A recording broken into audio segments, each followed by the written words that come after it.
니무롯같이 용감한 사냥꾼이로다 하더라. 아멘. 네, 같이 읽자고 해놓고 보니까 이 어려운 단어들이 많아서 괜히 했다 싶은 생각도 드네요. 주일 주 3일 동안 또 은혜 가운데 잘 지냈습니까?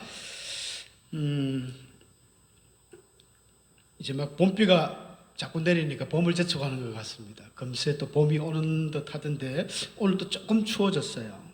이럴 때 몸 관리를 잘 하셔야 될 것 같습니다. 우리 성경에 나오는 이런 사건들이 또 하나님의 놀라운 이런 기적들이 과학적으로 설명이 안 되는 것들이 참 많습니다.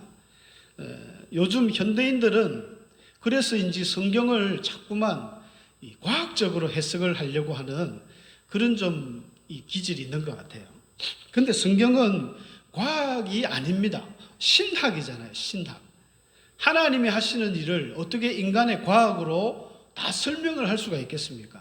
물론 정말 조금 어떤 것은 과학적으로 됩니다. 그래서 창조과학회 이래가지고 많은 교수님들, 박사님들이 성경의 많은 이야기들을 과학적으로 해석하는 부분도 있지만 사실은 과학적으로 해석하는 부분보다 해석하지 못하는 부분이 더 많습니다. 그럼에도 불구하고 우리가 믿는 하나님, 우리가 늘 읽고 묵상하는 이 성경이 정말로 사실이라는 것에 대해서는 우리가 의심을 해서는 안 됩니다.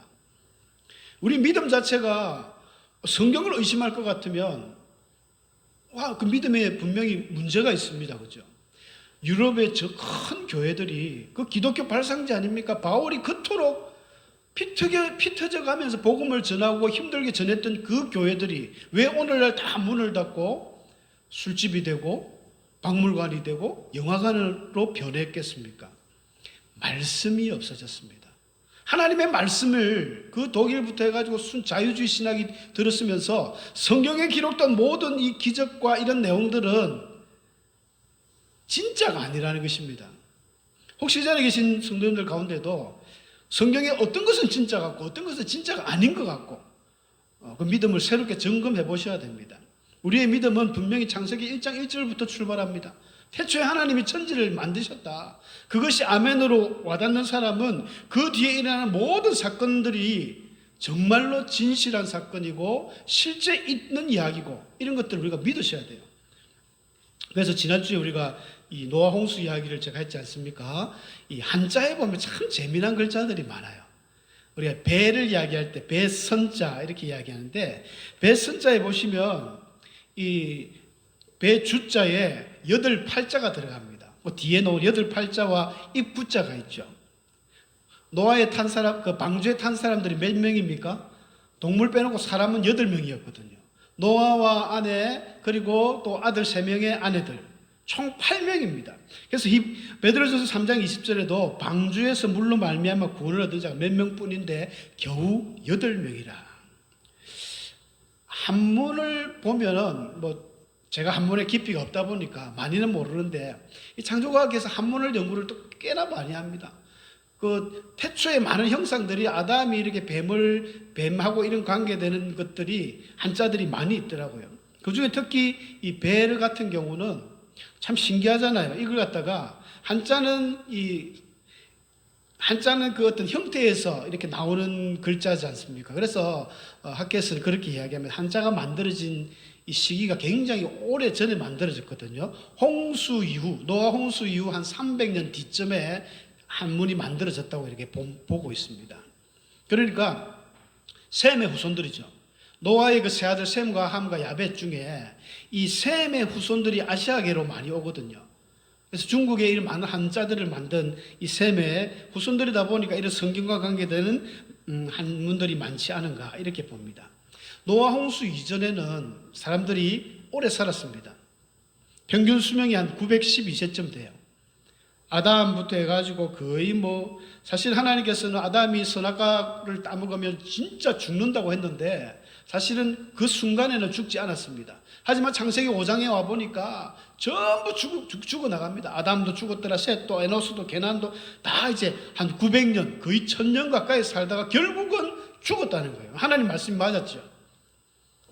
이단과 마귀들은 그 순간에는 자기 말들이 맞는 것 같은데 뒤에 가면 다 틀립니다. 이 사기꾼들이 그렇지 않습니까? 처음에 사기치려고 막 돈도 잘 갚고 빌렸다가 갚고 이자도 쳐주고 하다가 어느 날 갚고 튀어버립니다. 하나님은 분명히 말씀하신 그 언약이 하나님 그대로 이루어집니다. 좀 시간이 지났지만 다 죽었어요. 평균 912세를 살고 다 죽습니다. 그런데 홍수 이후에 이 노아의 그 아들이죠. 셈과 아르박사 셈의 자녀들입니다. 셀라, 에벨. 이 에벨 때가, 이 에벨이란 말이 건너온다는 뜻이거든요. 원래 에벨이 이스라엘 백성들 히브리인이라 그러죠. 히브리란 말이 건너왔다는 뜻입니다. 그래서 에벨부터 셈의 그 족보를 설명하면서 셈은 에벨의 조상이다 이런 표현을 해요. 그래서 에벨은 참 중요한 이름인데 당시 한 600세, 400 거의 이제 400대로 떨어집니다. 484세쯤 되고 그 다음에 이 셈의 이제 좀 밑으로 내려간 저 아브라함의 아버지 데라, 그 다음에 나홀, 스룩 이런 데 오니까 한 200세 정도로 떨어지죠. 그리고 나서 아브라함 때부터는 아브라함이 175세를 살고 이삭이 108, 이삭은 좀 오래 살았습니다만은 그 다음에 야곱, 요셉 점점 떨어지는 걸 볼 수 있습니다. 모세는 좀 특별 케이스인 것 같아요. 원체 기골이 장대하고 아마 모르긴 몰라도 애굽에서 잘 먹었던 것 같아요. 한 40년 왕자 생활하면서 이 몸보신 하고 몸에 좋은 걸 드셨는지 하여간 튼튼해서 120세를 죽을 때도 기력이 시하지 않았더라 그런 표현이 있을 정도로 굉장히 튼튼한 유전인자를 갖고 있었던 것 같은데 모세 위에는 좀 다들 일찍 죽습니다. 그리고 점점 오늘날 우리의 수명과 거의 똑같아지죠. 다윗은 70세밖에 못 살았습니다. 그래서 성경에 그 모세의 시편이죠. 90편 10절에 우리 인간의 사람의 연수가 70이요 강건하면 80이라도 신속하니 날아간다 이런 표현을 했습니다. 그래서 실제로 노아 홍수 이후로 다윗 시대까지 점점 사람의 이 생명의 그 연수가 줄어드는 것을 볼 수 있습니다. 그래서 창세기 6장 3절에 하나님이 말씀하셨던 그들의 날은 120년이 되리라 이 말 자체가 어떤 120년 만에 방주를 만들었다는 그런 억측보다는 점점 인간의 그 생명의 기준이 한 120세 정도까지 떨어졌다는 것입니다. 그러니까 오늘 우리가 120세 못 살고 죽는 것은 매우 성경적이지 않습니다. 우리 건강관리 잘 하셔가지고 120세까지 사시는 게 성경적입니다. 근데 그렇게 안 되죠. 환경이 너무 파괴됐습니다. 오염되고 요즘 우리 먹는 먹거리들이 뭐 온전한 먹거리가 있겠습니까? 우리 교회 성도님들은 오래 사실 것 같아요. 이제 자기가 직접 농사를 해가지고 이렇게 딱 걷어들여가지고 시중에 파는 것들은 참 우리가 좀 믿고 먹기가 힘들죠. 특히도 중국산 같은 경우는 근데 거의 비슷합니다. 우리 성도님들이 심는 콩 자체가 중국산이거든요. 아무리 깻잎에 우리가 뭐 비료를 작게 주고 농약을 작게 준다 한들 파는 분들은 그렇다 하더라고요. 중국 콩을 해서 이렇게 국산으로 둔갑해서 판다고 하던데 생명은 하나님께 달려있는 것 같습니다.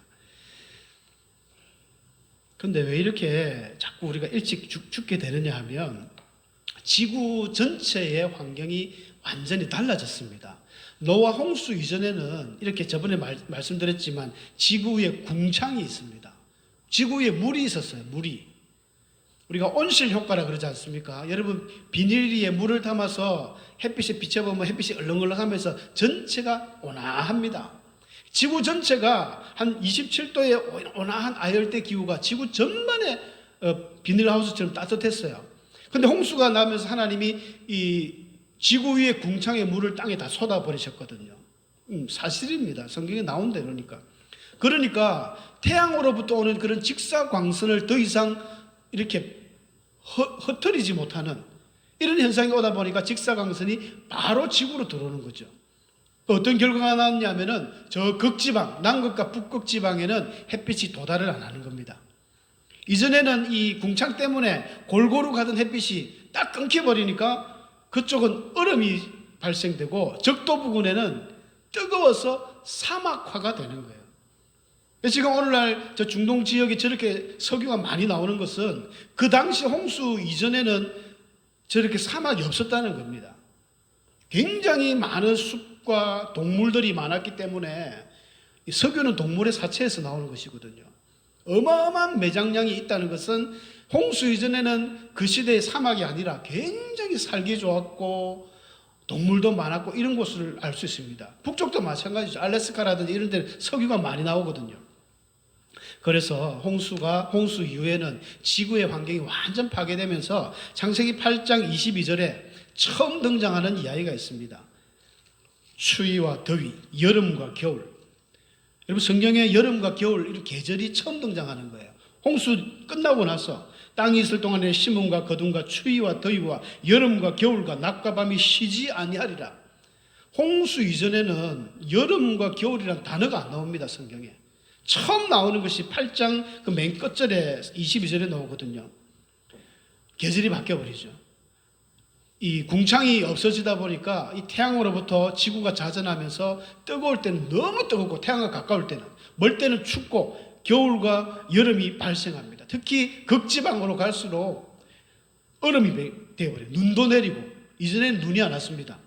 눈이 없었죠. 홍수 전에는. 그러니까 빙하기가 이렇게 발생하고 이제 막 수많은 공룡들이나 덩치 큰 동물들은 아무래도 먹이 활동이 제약이 많기 때문에 일부 살아남은 공룡을 방주에 태웠는가 안 태웠는가 이런 또 의문들이 많습니다.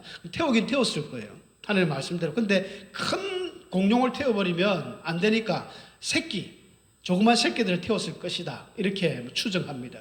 그들이 나와가지고 이제 막 새끼를 치고 또 공룡이 일부 인간들과 공룡이 같이 살았습니다. 뭐 주라기 공원들이 공룡 시대만 따로 있는 것이 아니라 같이 살았던 그런 흔적이나 이런 화석들도 굉장히 발견이 많이 되고 있습니다. 그래서 이제 빙하 속에 공룡이라든지 이 맘모스, 코끼리 이런 화석들이 저기서 발견되죠. 잘 찾아보면 이제 아기 공룡 둘리도 나옵니다. 이제 둘리가 저 빙하를 타고 내려오는 만화지만은 굉장히 참 성경적인 것 같아요. 이렇게 이제 홍수가 끝나고 환경이 파괴되면서 이 노아의 후손들이 셈과 함과 야벳이 점점 자녀를 놓지 않습니까? 자녀를 놓으면서 이제 막 자기가 살기 좋은 곳으로 한 곳에 다 같이 못 있으니까 숫자가 많이 불어납니다. 그래서 이 성경의 10장에 읽은 이 족보들은 야벳과 함과 가나안은 함의 아들입니다. 가나안하고 함이 이제 거의 동급으로 죄가 많아서 저주받은 그런 자손이기 때문에 같이 나오고, 그 다음에 셈이 원래 장자입니다. 근데 히브리인들은 이 문학을 기록할 때 중요한 것은 보통 뒤에다가 두고 설명을 많이 해요. 우리나라 사람도 중요한 걸 앞에 보통 하는데 그런 어떤 문학 양식인 것 같아요. 셈은 맨 뒤에 이야기하고 맨 어린 야벳부터 설명을 한 것 같습니다.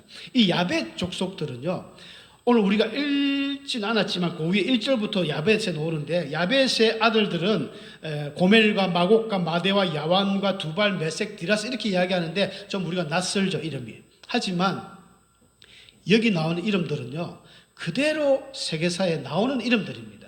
성경이 가짜가 아니라 너무너무 정확하게 진실한 책들인 거예요. 이 고멜 같은 경우는 프랑스입니다. 프랑스를 오랜 수세기 동안 골이라는 단어를 썼어요. 골과 고멜과 어원이 똑같거든요. 프랑스를 이야기합니다. 프랑스 서쪽으로 이제 쭉 간 거예요. 그리고 마곡이라는 이 마곡티스트라는 이 요세푸스는 그 원어가 똑같은데 이 약간 윗지방이죠. 북유럽 쪽입니다. 루마니아, 우크라이나, 오늘 그 브리테니크 백과사전에 보면 루마니아, 우크라이나 지역을 마곡 지역이다 이렇게 이야기하고 있습니다. 우리가 저 에스겔서에도 이런 이름들이 동일한 이름이 나와요. 마곡, 야완, 두발 이름들이 다 나오는데 한글로 써서 좀 그렇지만 사실 영어로만 표기해도 세계사에 나온 이름들하고 거의 똑같습니다. 철자 한두 개 틀릴 뿐이지. 그 마대는 우리가 메디아라는 세계의 큰 왕국이 있었어요. 우리 성경에는 이 메대 바사 국군이 쳐들어왔다지 않습니까? 이 바사는 페르시아고 메대는 메디아를 말하는데 굉장히 큰 국가였어요. 마대 메디아 지역이 내나 그 페르시아 이란 지역입니다. 실제로 이 마대라는 그 이름이 이란이란 이름이 이란으로 공식 명칭된 게 얼마 안 됩니다. 1930년대인가 그때 이란으로 썼어요. 그 이전까지만 해도 마대라는 이름을 쓰거든요. 그 다음에 야완은 이 그리스 헬라 지역을 말합니다. 히브리어로 표현할 때 야완이라고 해요. 두발, 러시아 쪽이에요. 러시아. 이 두발이 영어로 투발인데 수도가 그 내나 투발 옆에 있는 이 투발리스라는 그 소련의 그 옛날 구소련이죠. 강 이름하고 이런 게 똑같이 나와요. 근데 하나 그러니까는 야벳 이 족속은 노아의 아들 야벳은 유럽 쪽으로 올라가고 러시아 쪽으로 올라가고 그랬던 것 같습니다. 일부는 이란 쪽으로도 오고, 우리가 보면 이란이나 터키나 이런 사람들은 우리나라하고 조금 다르게 보이죠. 코도 높고 이 유럽 사람 같은데 조금 다른. 여러분 그 노아의 후손들이 샘과 함 이야기할 때 설명하겠지만, 우리가 아프리카 사람들은 그러면 토인 이 흑인들이 있지 않습니까? 하나님이 처음에 이 노아 홍수 이전의 사건하고 헷갈리는 거예요. 아담을 한 사람 만들었는데 다 죽었고 노아부터 새로 시작했는데, 근데 이 흑인들은 어디서 나왔을까요? 하나님이 까맣게 만들었고 또 백인은 하얗게 만들고 우리 동양인은 그냥 노래탱탱하게 만들었다. 그거하고는 전혀 상관없죠. 노아의 세 아들이 사는 족속으로 흩어지면서 환경을 통해서 인간의 몸의 피부나 색깔들이 톤이 바뀐 것입니다. 적도 지역은 굉장히 뜨겁잖아요. 그럼 얼굴에 우리 멜라닌 색소가 자동적으로 나옵니다. 우리 논에서 일을 많이 하시는 우리 성도님들 보면 피부가 까맣습니다. 이게 뭘 발라서 까만 게 아니라 하나님은 우리 몸에서 이 유전인자가 자연적으로 까맣게 피부를 태우도록 멜라닌 색소를 나오게 하는 거예요. 근데 이게 안 타버리면 피부가 하얘버리면 이게 각종 피부병, 피부암이 발생하기 때문에 태워야 됩니다. 그래서 아프리카 지역에는 처음 얼굴이 새까맣죠. 백인이 가면 오래 못 삽니다. 그런 데는. 반대로 우크라이나라든지 요 북위로 올라갈 때는 햇빛을 많이 받아야 되기 때문에 피부가 하얗게 바뀌어버리는 거예요. 그런 어떤 인간 피부의 조직의 변화들이 있다고 합니다. 이건 적응이거든요. 진화가 아니고, 이걸 갖다 진화라는 사람도 있는데 진화와 환경에 대한 적응은 다릅니다. 진화는 완전히 원숭이가 사람이 됐다는 거죠. 종에서 종으로 가는 이런 진화는 있을 수가 없습니다. 근데 바이러스가 계속 변이를 한다. 변이고 이런 거지 진화가 아닙니다. 이런 이제 야벳은 주로 그래서 이제 유럽이나 러시아 지역 쪽으로 온 것이고, 함은 우리가 그 노아가 앞에 9장에 보면 그런 사건이 일어나지 않습니까? 포도 농사를 해가지고 포도주를 먹고 그냥 막 몸에 열이 얼마나 올랐는지 옷을 벗은 채로 벌거벗고 잠을 자버렸습니다. 근데 그 모습을 함이 보고 동생 와가지고는 형님들한테 이야기한 거예요. 아버지가 뭐 얼레리 꼴레리 하더라. 그렇게 막 이야기를 하고, 근데 이 셈과 야벳은 뒷걸음질 쳐서 아버지의 그 옷으로, 큰 옷이죠. 그쪽 팔레스타인 지역에는 옷도 되고 이불도 됩니다. 그걸 이제 덮어주고 나왔습니다. 술이 깨고 나니까 노아가 화가 되게 났어요. 그래서 일어나자마자 성경에 보면 좀 이상한 부분이 나오죠. 분명히 함이 그랬는데 노아는 대뜸 가나안은 저주를 받아라 하면서 가나안에게 막 저주를 퍼부어요. 함의 아들이 가나안이거든요. 이상하지 않습니까? 여러분 이런데 의문점이 안 나십니까? 왜 그랬을까?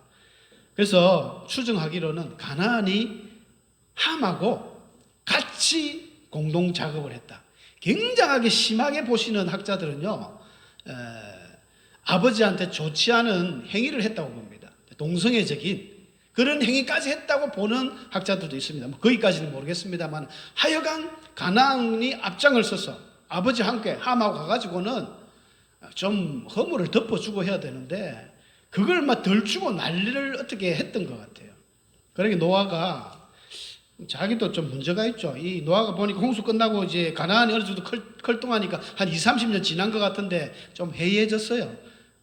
좀 해이해졌습니다. 당대 의인이라고 하던 이 노아가 말이죠. 술 취해가지고 술 먹으면 안 됩니다. 술 먹으면 이 이성이 마비돼서 오죽하면 술 먹으면 개가 된다는 그 말은 그 참 진리입니다. 이성이 마비되니까 개처럼 동물이 되는 거예요.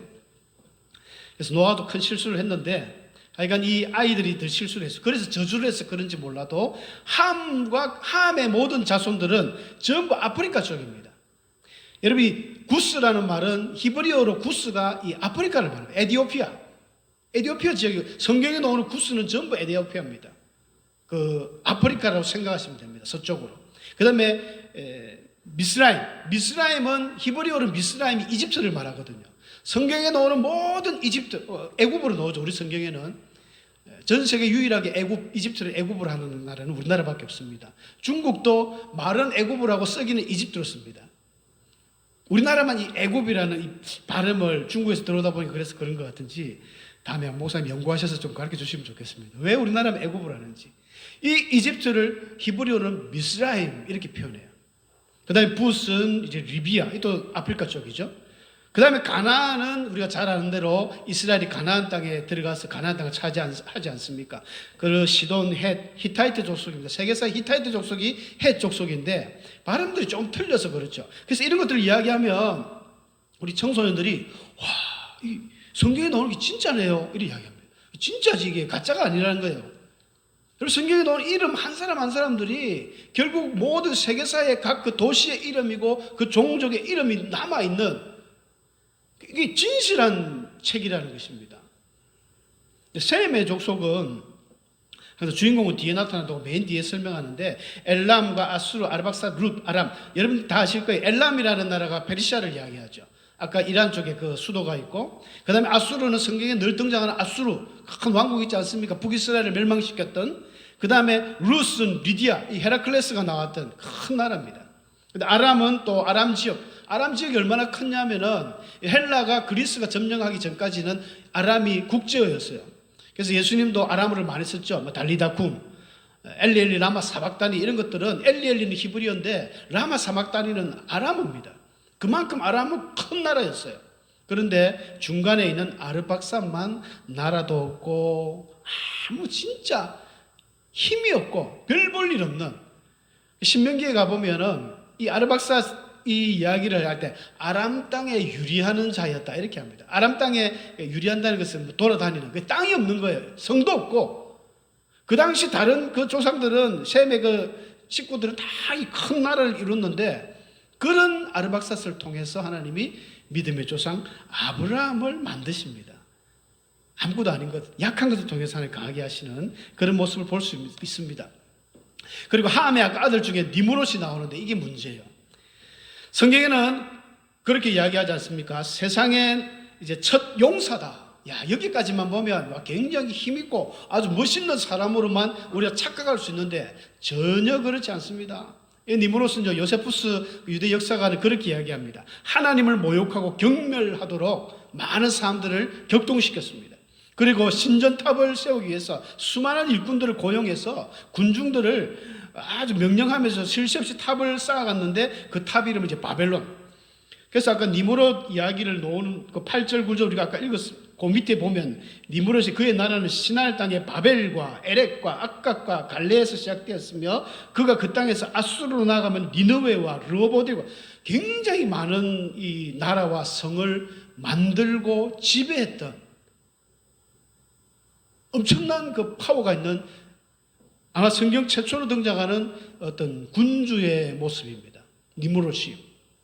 그래서 용사란 말이 기뽀르라는 이 히브리어가 이 힘이 세다는 겁니다. 강하다, 힘이 세다 이런 뜻인데 9절에 등장하는 여호와 앞에서 용감한 사냥꾼이 되었다 이렇게 나오죠. 그래서 많은 사람들이 속담에 이르기를 야, 그놈은 참 여호와 앞에 니므롯같이 용감한 사냥꾼이로다. 옛날에 개역에는 이 용감하다는 표현을 특이하다 이렇게 표현했거든요. 도대체 어떻게 하면 이 용감한, 그리고 여호와 앞에서라는 말도 이 앞에서 대면하는 게 좋은 의미가 아닙니다. 하나님을 대적했다는 의미거든요. 하나님을 대적하면서 자기 힘만 믿고 까부는 그런 사냥꾼, 뭘 사냥했을까요? 사람을 사냥했지 않을까, 그렇게 학자들은 봅니다. 동물 사냥꾼이 아니에요. 각 나라를 어마어마하게 세우면서 나중에 바벨탑까지 세웠다고 이야기하는데 이런 걸 세우면서 완전 폭군이었습니다. 니므롯이. 처음으로 등장, 이 니므롯이 왜 이렇게 폭군이 되었는가? 니므롯의 아내도 참 대단한 사람이죠. 여러분들 세미라미스라고 들어보셨는지 모르겠습니다. 이 오페라 하시는 분들, 우리 김진용 장님 잘 아실 거예요. 이 세미라미데라는 역사적으로 1823년에 이 로시니라는 사람이 최초로 이 오페라를 만들었어요. 비극 오페라거든요.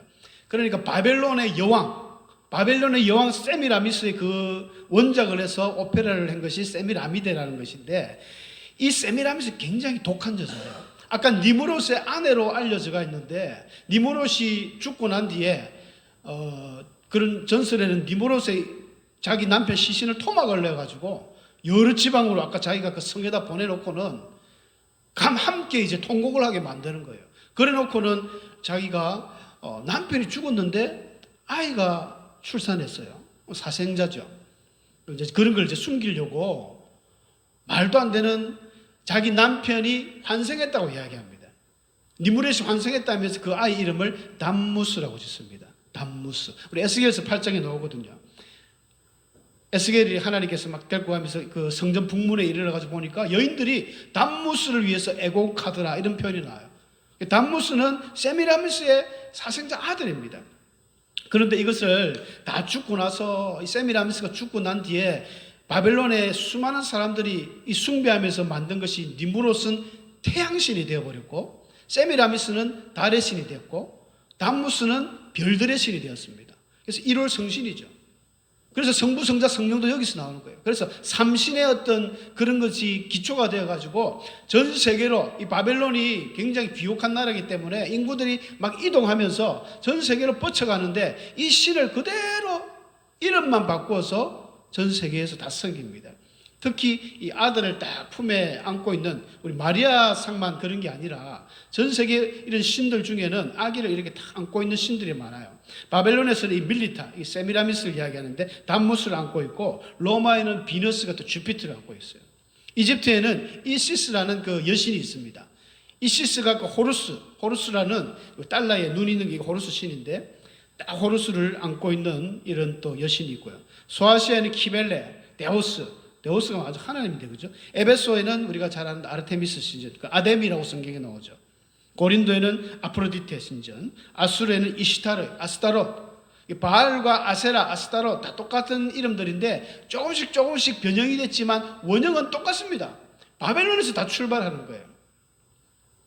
인도에는 그 인드라디, 다 이게 여신들의 그 출발이 결국은 바벨론, 세미라미스, 니므롯에서 출발한다는 것입니다. 왜 근데 이렇게 니므롯이나 세미라미스나 이런 사람들이 계속 악한 길로 가느냐? 우리 속담에, 한글 속담에는 피는 못 속인다 이런 말이 있지 않습니까? 환경 자체가 사람을 굉장히 영향을 줍니다. 내가 어떤 환경에서 어린이들이 자라느냐? 요즘에 결손 가정들도 많은데 그런 가정에서 자란 아이들은 아무래도 이 커오는 환경 속에서 이 좋지 못한 환경으로 빠져서 이제 어둠의 그런 환경을 많이 접하게 됩니다. 여러분, 이 니므롯이 결국 함의 후손들이 누구의 이 피를 본받은 것일까? 결국 가인과 그 가인의 계보, 그리고 가인의 그 아들 중에 라멕, 가인을 위해는 7배인데 라멕을 위해는 77배다. 경건한 셋의 가정도 있습니다. 셋의 가정도 있고, 근데 이 함의 자기 아버지가 함이잖아요. 함이나 가나안을 하는 짓들이 보니까 참 묘해요. 우리 성도님들이 내가 어떻게 신앙생활을 하느냐에 따라서 사실은 우리 후세대들에게 영향을 굉장히 많이 줍니다. 우리는 하나님의 모습을 자꾸 닮아가는 경건한 사람들이 되어야지, 여기 결국 니므롯을 통해서 계속 내려가는 그 후손들의 모습은 좋지 않습니다. 계속 하나님의 대적자들이 되고 결국은 이 시대까지도 그 뿌리들은 남아있겠죠. 저와 여러분들은 정말 하나님 앞에 어떻게 신앙생활을 해야 되는지 다시 한번 생각을 해보고 하나님을 닮아가고, 그리고 후세를 생각하면서 그들에게 말로만 자꾸 할 것이 아니라 내가 변하는 모습, 내가 하나님 앞에 기도하고, 내가 성경 보고, 내가 선을 베풀고, 내가 헌금하고, 내가 교회를 사랑하는 이런 모습을 보여주면 자녀들은 그대로 본받습니다. 내가 집에 가서 교회를 욕하고 목사님을 욕하고 장로님을 욕하고 그 집사 권사 욕을 하면 아이들이 안 듣는 듯 해도 걔들이 커서 똑같은 행동을 또 합니다. 미래가 없어지는 것이죠. 그래서 이런 악한 자는 왜 성경에 계속 악한 일만 할까? 선한 자들은 항상 선한 일을 해요. 중요한 우리 선택이 아닌가 생각합니다. 저와 여러분들은 정말 하나님 앞에 귀한 소금처럼 빛처럼 살아가는 하나님의 경건한 그런 하나님의 백성들 되시기를 축복합니다. 함께 기도하겠습니다. 오늘